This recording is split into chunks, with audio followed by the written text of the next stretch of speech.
What is up, guys? This is Alex from Double Move Sports, back with another perfect offseason breakdown video. This series has been incredibly fun. I basically take a team, I look at the free agents that they have, I look at the free agents that could be on the open market, and draft capital as well. I factor in cap space, and I basically put together what would be the perfect offseason for a specific team or organization, whether they're rebuilding in 2021, whether they are competing in 2021. And today I am getting into the Baltimore Ravens. This one is going to be a lot of fun. Before I get into it, hit that like and subscribe button and comment down below who you want to see me break down next. But let's get into these Baltimore Ravens. And the Ravens are coming off of an 11-5 season that felt really disappointing. The Ravens have left us with a lot to be desired over the past two seasons. And while Lamar Jackson finally got his playoff win, they fell flat on their face against Buffalo, and I really think they are a piece or two away from being serious contenders again with Lamar Jackson on that team with a strong defense. They are right there at making a run at a Super Bowl. And when you look at this team, they have $25 to $40 million in projected cap space, and that's depending on where the final salary cap lands for 2021. And it's also, there's a pending extension for Lamar Jackson coming in the future. So that's going to be potentially a big cap hit to future years, not necessarily 2021, but when you think about beyond that. So that's something the Ravens have to have in the back of their mind as well as they plan out some of the salaries this offseason.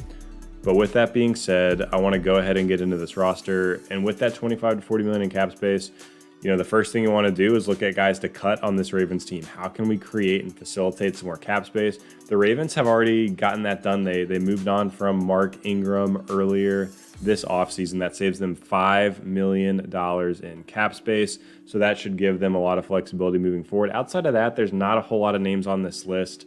Nick Boyle potentially could be a cut guy, save about $5-6 million, but the blocking tight end that he is on a team that really, really likes to run the ball is very key and crucial in my opinion. So I would like to see them hang on to him for the future. But with that being said, we're not going to do any additional cuts for this Ravens team. We're going to move straight into their free agents. I'm going to put all the key names on the screen here.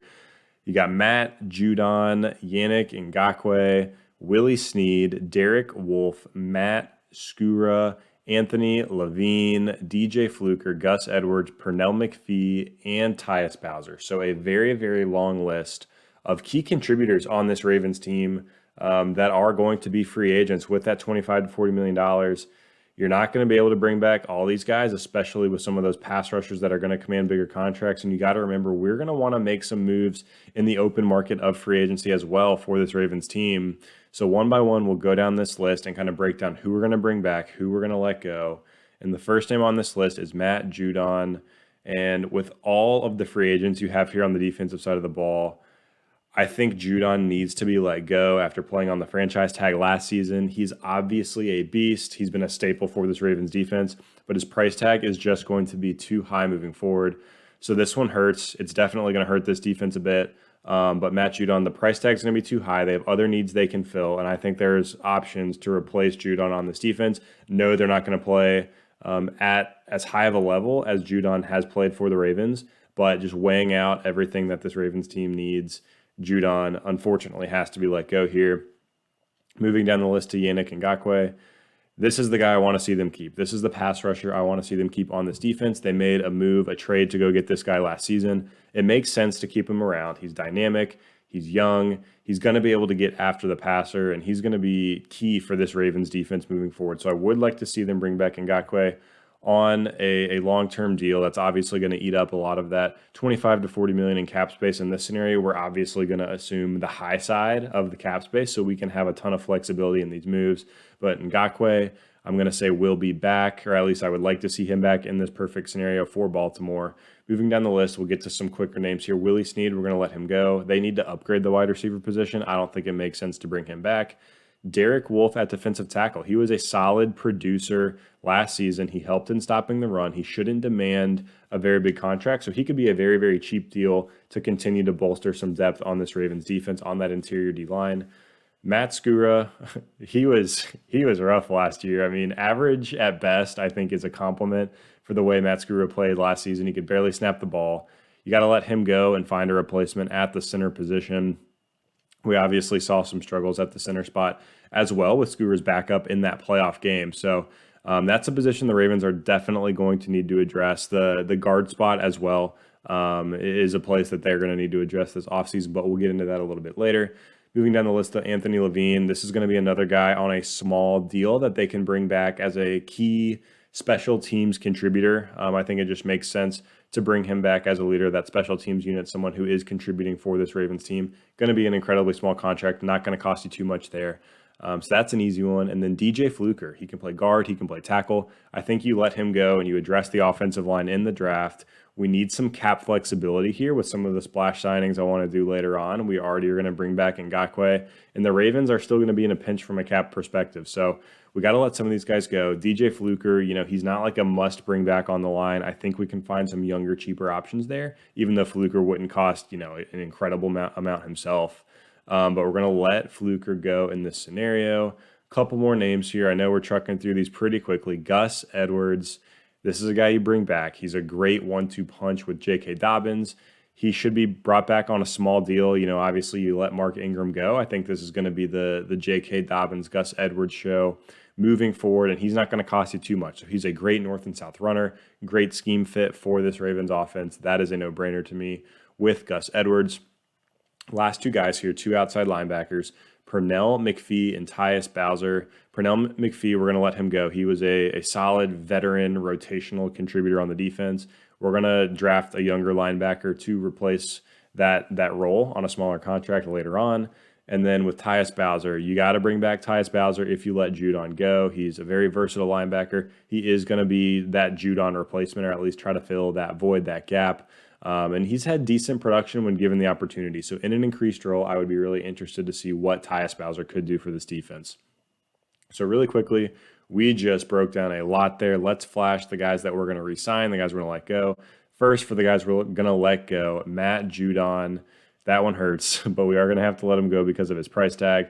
Then you got Willie Snead, Matt Skura, DJ Fluker, and Pernell McPhee.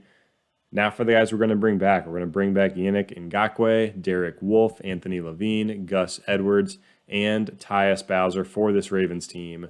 Thinking about that 25 to 40 million projected cap space, some of these deals are going to have us pretty tight for my estimation. They're going to be somewhere from $15 to $20 million available going into free agency if we play out this scenario, assuming that it was that high side, that $35 to $40 million rather than the $25 to $30 million that they're projected to have available. So as we look forward to free agency, this video isn't necessarily like the likely offseason for the Ravens that I'm predicting to happen. To me, this is the best case scenario for the Ravens. So we're going to say they go into free agency and try to make one splash signing. Obviously, they're going to have some depth guys to fill in the rest of their roster.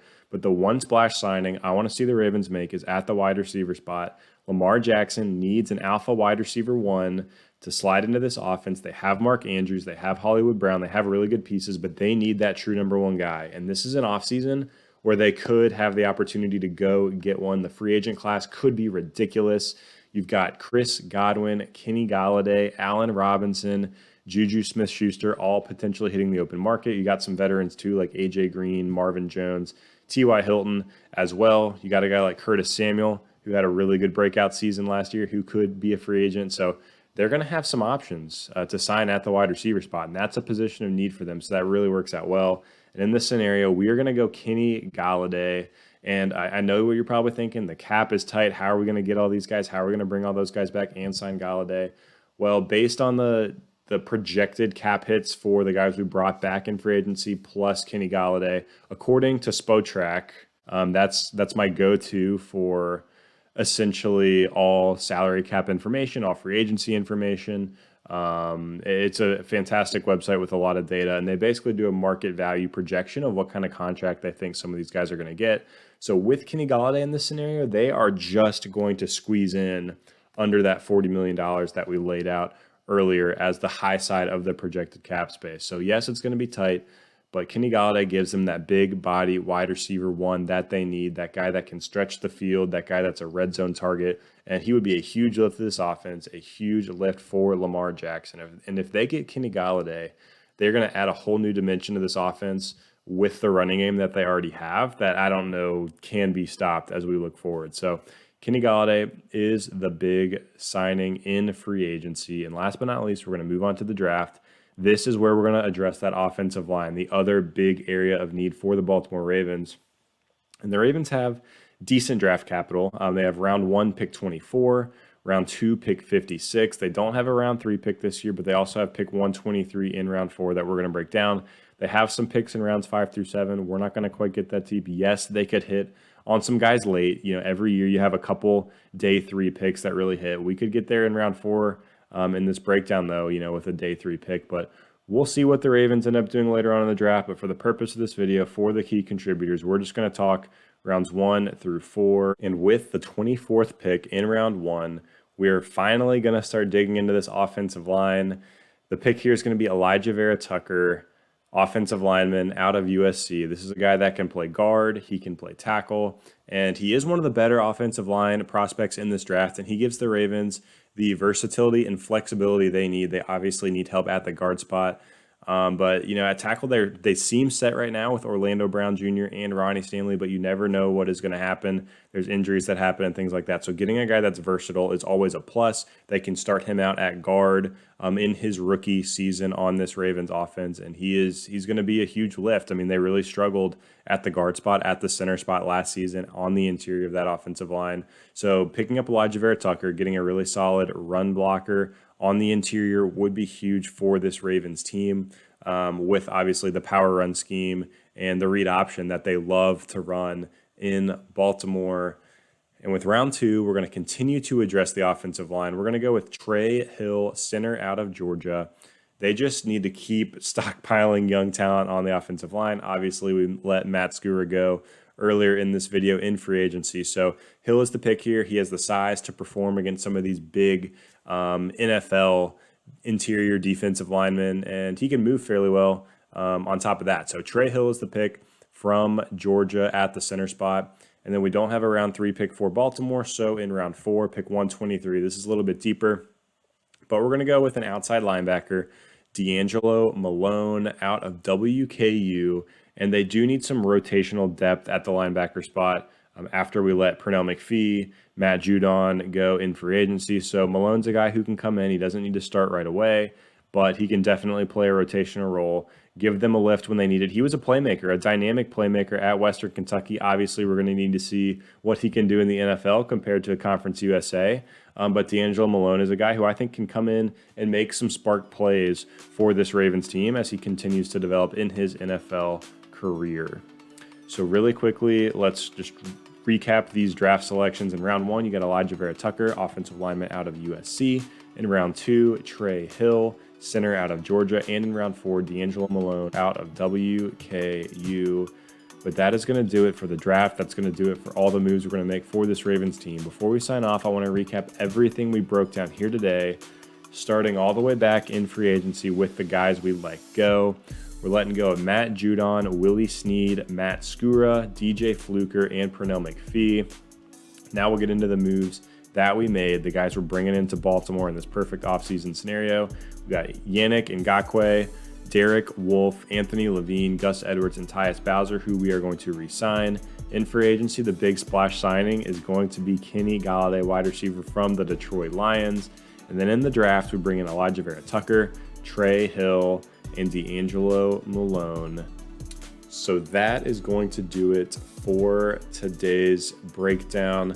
This one was a ton of fun. I think these moves could potentially set the Ravens up to make another Super Bowl run here in 2021. Finally get over that playoff hump. I would love to see Kenny Golladay in Baltimore, see what Lamar Jackson can do with that true alpha number 1 wide receiver, see if they can finally make a run deep into the playoffs.